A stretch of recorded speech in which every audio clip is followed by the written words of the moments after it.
بسم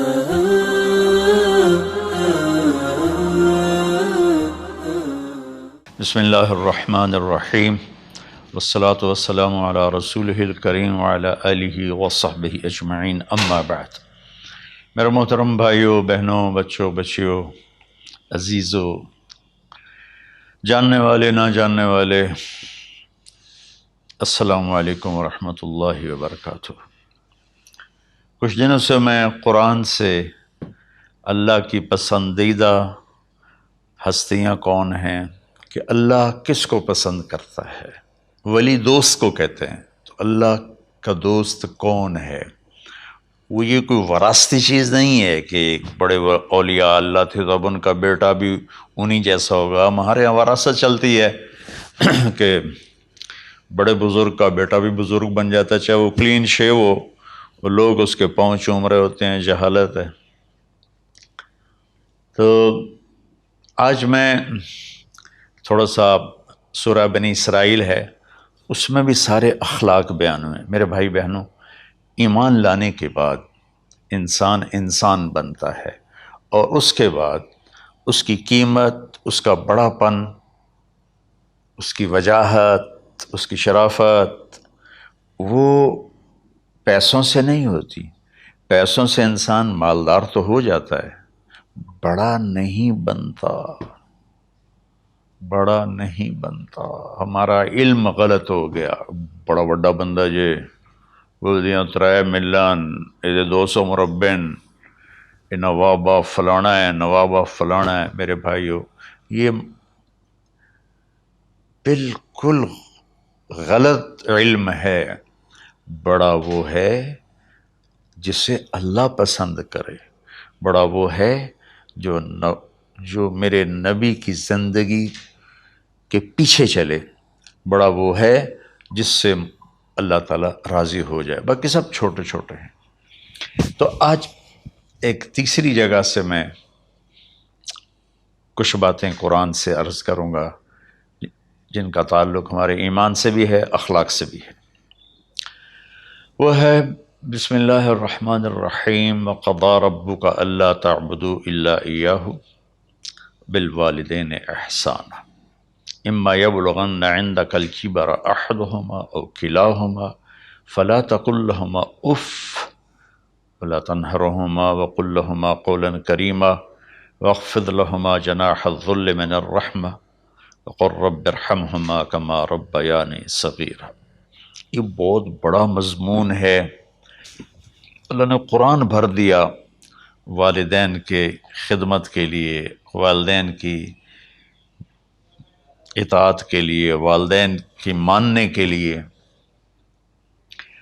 پہلا جملہ ہے اور تیرے رب نے فیصلہ کیا، ایک مطلب۔ دوسرا، اور تیرے رب نے حکم کیا کہ بندگی صرف اللہ کی ہے، بندگی صرف اللہ کی ہے۔ عبد اسے کہتے ہیں جو ہر بات پہ سر جھکا دے، عبد اسے کہتے ہیں جو ہر بات پہ بچھ جائے، اس کو عبد کہتے ہیں۔ تو اللہ کہہ رہا ہے میرے بندو، میرا ایک فیصلہ ہے اور میرا ایک حکم ہے، میرے سوا نہ تمہارا ہاتھ کسی کے آگے پھیلے، نہ تمہاری گردن کسی کے آگے جھکے۔ ایک دوسرے سے مدد لینا، اس کو ایک دوسرے کی تعاونوں میں آ جاتا، تعاونوا علی البر والتقوی، ایک دوسرے کا ساتھ دو، ایک دوسرے کی مدد کرو۔ میرے نبی قرضہ اٹھاتے تھے۔ میرے نبی جب انتقال ہوا تو آپ کی زرہ 9 وسق پر، وسق 5 من کا ہوتا ہے، تو وہ جو کے بدلے آپ نے زرہ رکھوائی تھی کہ جب میں تمہیں ادا کروں گا زرہ لے لوں گا، اور آپ کا انتقال ہو گیا، آپ زرہ اپنی واپس نہیں لے سکے۔ وہ چیزیں جن کا تعلق صرف اللہ کی ذات سے ہے اور کوئی نہیں کر سکتا، اس میں صرف اللہ کے آگے ہاتھ پھیلا، جیسے ہم کہتے ہیں مدد، نصرت۔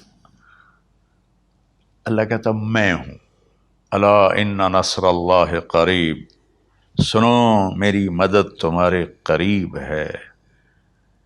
تو اللہ تعبدوا الا ایاہ، بس ایک چھوٹا سا جملہ اللہ نے یہاں کیا، چونکہ یہاں اللہ نے والدین اور اخلاق بتانے تھے تو اپنے لیے صرف ایک جملہ بولا، باقی باتیں بھی اللہ کے لیے ہیں، لیکن اللہ نے میری بندگی، اس بندگی سے مراد 5 وقت کی نماز نہیں ہے، حج، روزہ، زکوٰۃ نہیں ہے اس کی مراد، یہ ساری باتیں داخل ہیں، اور اس کے ساتھ 24 گھنٹے کی زندگی اللہ کی مرضی پر گزارو، نفع آئے تو شکر ادا کرو، نقصان ہو تو صبر کرو، برداشت کرو، پھر بھی شکر ادا کرو، کہ میرا رب یہ کہہ رہا ہے کہ میں نے صرف اللہ سے تعلق جوڑنا ہے۔ اللہ کے نبی نے اپنے چچا زاد بھائی عبداللہ بن عباس سے فرمایا کہ یا غلام، اے نوجوان، اوصیک بکلمات فاحفظہ، میں تمہیں چند باتوں کی وصیت کرتا ہوں، کیا؟ احفظ اللہ، احفظ اللہ یحفظک اللہ، یحفظک اللہ، اللہ کے اوامر کی حفاظت کر، اللہ تیری حفاظت کرے گا۔ احفظ اللہ تجدہ تجاہک، تو اللہ کے اوامر، اسلام، حلال حرام کی پہچان کر کے زندگی گزار تو اللہ کو ہر وقت تو اپنی مدد کے لیے تیار پائے گا۔ اور لمبی حدیث ہے، بنا عشاء کی نماز کا وقت ہو رہا ہے، اس میں وہ جملہ جو اس میرے مضمون سے متعلق ہے، وَإِذَا سَأَلْتَ فَاسْأَلِ اللَّهِ، جب بھی مانگو اللہ سے مانگو، جب بھی مانگو اللہ سے مانگو، اللہ کے سوا کوئی دینے والا نہیں ہے، صرف اللہ ہے دینے کے لیے۔ وَإِذَا اسْتَعَنْتَ فَاسْتَعِنْ بِاللَّهِ، اور جب مدد کے لیے ہاتھ اٹھاؤ تو صرف اللہ کو پکارو، جب ضرورت حاجت کے لیے، مدد کے لیے ہاتھ اٹھاؤ تو اپنے اللہ کو پکارو۔ تو یہ حدیث کی بات بھی ہے، جو قرآن کی بات بھی ہے۔ اس کے بعد آگے اللہ کہتا ہے وَبِالْوَالِدَيْنِ إِحْسَانًا، اور اپنے والدین کے ساتھ احسان کرو۔ احسان کا کیا مطلب ہے؟ اللہ آگے اسی کی تشریح کر رہا ہے۔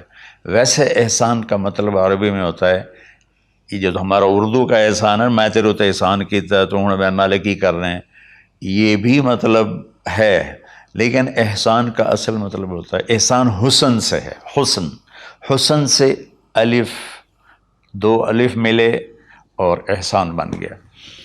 احسان کا مطلب ہوتا ہے کسی بھی کام کو جو دنیا کا ہے، دین کا ہے، اسے انتہائی خوبصورت طریقے سے کرنا۔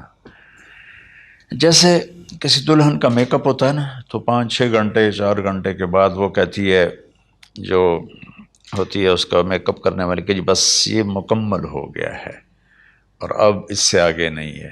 تو آخری انتہا، اچھائی کی آخری انتہا پر پہنچ کے کام کرنے کو احسان کہتے ہیں۔ تو میرا اللہ کہہ رہا ہے میرے بندو، اپنے والدین کے ساتھ وہ کرو کہ جو بھلائی کی، خدمت کی، ماننے کی آخری حد ہے۔ سبحان اللہ۔ وبالوالدین احسان، بالوالدین پہلے ہے، احسان بعد میں ہے۔ اللہ تعالیٰ نے باقی سب کو پیچھے کر کے فرمایا کہ دیکھو، خاص طور پہ ماں باپ کے ساتھ وہ رویہ کرو کہ ان کے دل سے دعائیں نکلیں۔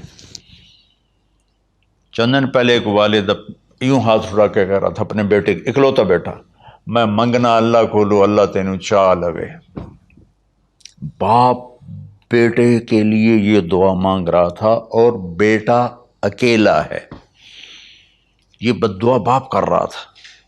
تو بھائیو، ایسی اولاد نہ بنو جس ماں نے پیٹ میں 9 مہینے اٹھایا، پھر جننے کی تکلیف برداشت کی۔ ایک شخص آیا حضرت عبید بن عمیر کے پاس کہ حضرت، میں نے ماں کو اپنے کندھے پہ بٹھا کے پیدل حج کرایا ہے، مینا لے گیا، عرفات لے گیا، مزدلفہ، پھر مینا، پھر مکہ، تو کیا میں نے ماں کا حق ادا کر دیا؟ میں نے فرمایا ولا طلقۃ واحدہ، بیٹا ابھی ایک طلقہ کا حق بھی ادا نہیں ہو۔ طلقہ کسے کہتے ہیں؟ جب بچہ پیدا ہونے کا وقت آتا ہے تو ماں کو دردوں کی لہریں اٹھتی ہیں، وہ اتنی خوفناک ہوتی ہیں کہ ماں چیخ چیخ کے رہ جاتی ہے، اور بعض اوقات ڈلیوری لیٹ ہو جاتی ہے تو وہ تڑپتی ہے، روتی ہے۔ وہ جو لہریں ہیں نا پیٹ میں آتی ہیں جاتی ہیں، آتی ہیں جاتی ہیں، ایک لہر جو درد کی اٹھتی ہے اس کو کہتے ہیں طلقہ۔ میں قربان جاؤں، انہوں نے فرمایا بیٹا ابھی تیری ماں نے جو تجھے جنا تھا اس وقت جو تجھے درد، تیری ماں نے درد کی لہریں برداشت کی تھی، اس میں سے ایک لہر کا بھی حق ادا نہیں ہوا، یعنی کہ حق ادا ہو ہی نہیں سکتا۔ یہ مطلب کہ حق ادا ہو ہی نہیں سکتا، کہ بیٹا ابھی ایک کا بھی نہیں۔ پھر حضرت عبداللہ بن عمر سے ایک شخص نے پوچھا کہ اچھا یہ جو آدمی تھا یہ خراسان، یہ ایران میں ہے اور افغانستان میں، یہاں سے ماں کو پیدل کندھے پہ بٹھا کے مکے پہنچا تھا، اندازہ لگا اس نے کتنی مشقت اٹھائی۔ اور عبید اللہ بن عمیر کہتے ہیں بیٹا ابھی ایک لہر کا حق ادا نہیں ہوا۔ یہی سوال حضرت عبداللہ بن عمر سے کیا ایک شخص نے کہ حضرت میں نے اپنی ماں کو حج کرایا ہے، سارا میں نے پیدل کرایا ہے اور کندھے پہ اٹھا کے کرایا ہے، تو کیا میں نے ماں کا حق ادا کر دیا؟ ولا ظفرۃ واحدہ ولا ظفرۃ واحدہ۔ ہائے ہائے، کہ بیٹا تیری ماں نے تجھے پالتے ہوئے جو تھک تھک کے لمبے لمبے سانس لیے، ہوکے بھرے، ابھی ایک ہوکے کا حق بھی ادا نہیں ہوا، یعنی حق ادا ہو ہی نہیں سکتا۔ تو احسان کے آگے تشریح آ رہی ہے۔ تو آج میں صرف اتنی بات کروں گا کہ میرے بھائیوں، میری بہنوں، میرے بچوں، میری بچیوں، اللہ کے واسطے ماں باپ کو دکھ نہ دینا ورنہ اللہ بھی ناراض ہو جائے گا۔ چند دن پہلے ایک بچہ بچی میرے پاس آئے، دونوں میڈیکل اسٹوڈنٹ تھے، کہیں کہ ہم شادی کرنا چاہتے ہیں۔ تو بچی نے کہا جی میرے والدین ناراض ہیں، وہ نہیں، اس رشتے پر راضی نہیں ہیں۔ تو میرے باپ کہتے ہیں اگر تو نے یہاں رشتہ کیا تو تیری میری ایک درمیان ایک خط آئے، کھچ جائے گا، ایک خلیج، ہم اس پار نہیں آئیں گے تو اس پار نہیں آئے گی۔ میں نے کہا بیٹی جس ماں نے تجھے 9 مہینے پیٹ میں پالا، 2 سال تجھے دودھ پلایا، تیری پوٹیاں پیشاب صاف کیا، تجھے پیمپر باندھے، تجھے اٹھ اٹھ کے راتوں کو اپنی چھاتی سے دودھ پلایا، کیا اب اس کا اتنا بھی حق نہیں کہ تم اس کی رائے کا احترام کرو؟ اتنا بھی حق نہیں ہے؟ تو میں نے کہا بیٹا میری کوئی رائے نہیں ہے، تو اگر تیرے ماں باپ راضی ہیں تو بسم اللہ ضرور کر، اگر راضی نہیں ہیں تو دیکھو موت تک تجھے ماں باپ کی دعا نہیں ملے گی، اور ماں باپ کی دعا نہ ملی تو کچھ بھی نہیں ملے گا۔ تو بھائیو دوستو، خاص طور پر آج کے کالج کے نوجوان بچے بچیاں یہ ماں باپ کے ساتھ بہت بدتمیزی کرتے ہیں، چونکہ اس میں والدین کا پہلا قصور ہے کہ انہوں نے ان کو دین نہیں سکھایا۔ بچپن میں انگلش میڈیم سکول، پھر او لیول، پھر اے لیول، تو انہیں کیا پتہ ماں کون ہے باپ کون ہے۔